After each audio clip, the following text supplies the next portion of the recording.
कक्षा 11 विषय हिंदी। चलिए आज हम भ्रमर गीत पढ़ते हैं।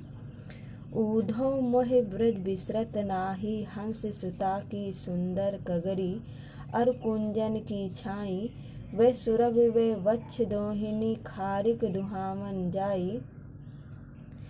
अग्वाल बाल मिल करत कुलाहल, नाचत गह गह बाही, यह मथुरा कंचन की नगरी, मन मुक्ता हल जाही।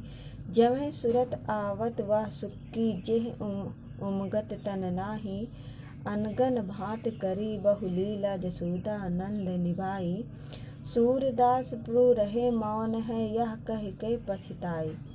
बिसरत मतलब विस्मृत, हंस सुता मतलब यमुना, कगरी मतलब किनारा, सुरभ माने गाय, दुहिनी मतलब दुहने की मटकी, खरिक माने बाड़ा, कंचन मतलब स्वर्ण, मुक्ताहल माने मोती, सूरत माने स्मृत, उमगत मतलब उमड़ता है, तन नाही शरीर की सुध बुध नहीं रहती है, अनगन मतलब अनेक, निवाही मतलब निर्वाह किया।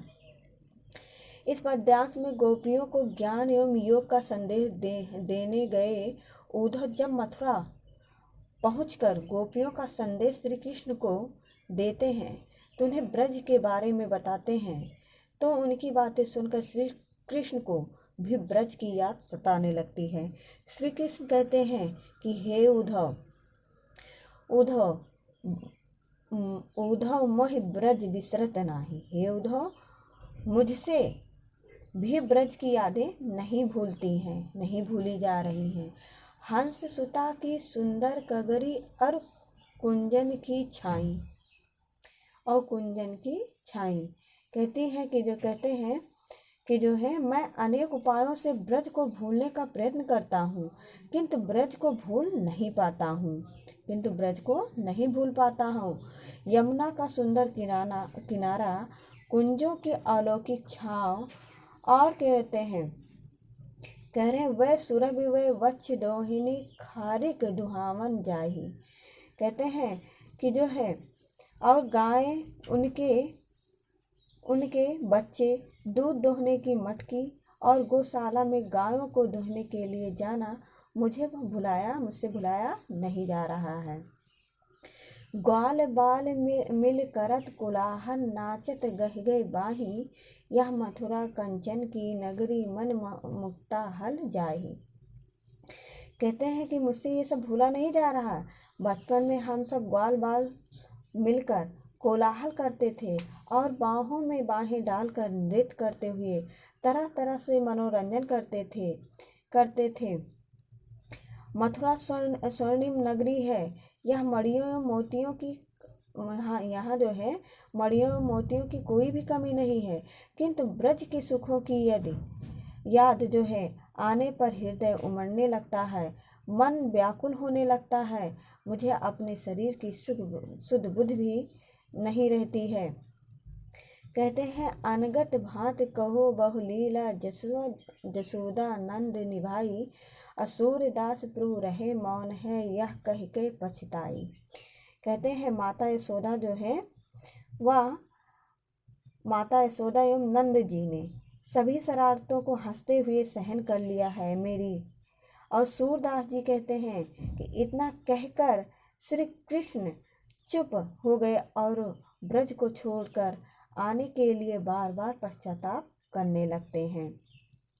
कहते हैं कि ब्रज में मैंने अनेक क्रीड़ाएं की, तरह तरह की लीलाएं की, जिसे माता यशोदा एवं नंद जी ने मेरी सभी शरारतों को हंसते हुए सहन कर लिया। इतना कह के कहते हैं भगवान श्री कृष्ण चुप हो जाते हैं और ब्रज को छोड़कर आने के लिए बार बार पश्चाताप करने लगते हैं।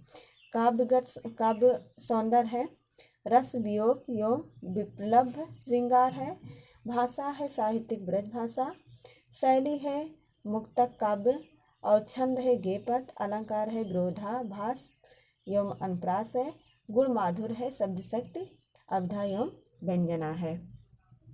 अगला देखिए, बिन गोपाल वरनी भय कुंज, तब वह लता लगत तन शीतल, अब भय विषम ज्वाल की पुंजे, बिथा बहती जमुना खग बोलत विथा, कमल फूलन अलगुंजे, पवन पान घनसार सजीवन दधि, सुतकर्णी भानु भये पुंजे, यह ऊधव कहियो माधव, सो मदन मार कीन्ह हम लुंजे, सूरदास प्रभु तुम्हारे दरस को, मग जोवत अखियाँ भय सुंझे।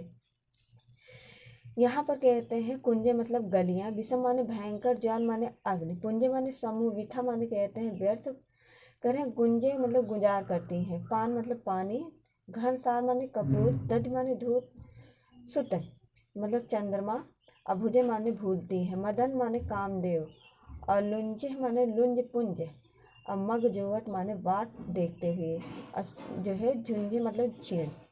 भ्रमर गीत में गोपियों के माध्यम से सूर्य ने इस विषमता को अभिव्यक्त किया है कि संयोग अवस्था में दुखदायी वस्तुएं ही संयोग अवस्था में सुखदायी वस्तुएं ही वियोग अवस्था में दुखदायी हो जाती है। इसी दुख को व्यक्त करते हुए गोपियाँ उद्धव को बता रही हैं कि कृष्ण के वियोग में यह प्रकृति भी दुखदायी साबित हो रही है। गोपियाँ कहती हैं कि बिन गोपाल वरनी भई कुंजे, तब वह लता लगत तन शीतल, अब भई विषम ज्वाल की पुंजे। कहती है हे उद्धव, श्री कृष्ण के बिना ये गलियां हमें शत्रु के समान प्रतीत होने लगी हैं, अर्थात अत्यंत दुख देने वाली हैं, दुख देती हैं। जब श्री कृष्ण साथ में रहते थे तो यह लता तन को अत्यंत शीतलता प्रदान करती थी, दिल को ठंडक पहुंचाती थी, लेकिन श्री कृष्ण के बिना यही लता अग्नि की पुंज लगती है, अर्थात अत्यंत जलाने वाली प्रतीत होती हैं। करें बिथा बहत जमुना खग बोलत वृथा, कमल फूलन अलगुंजे। कहती हैं कि श्री कृष्ण की अनुपस्थिति में यह लगता है कि यह यमुना भी व्यर्थ बहती है, इसका कोई भी औचित्य नहीं है, पक्षी व्यर्थ ही बोलते हैं, कमल व्यर्थ ही खिलते हैं।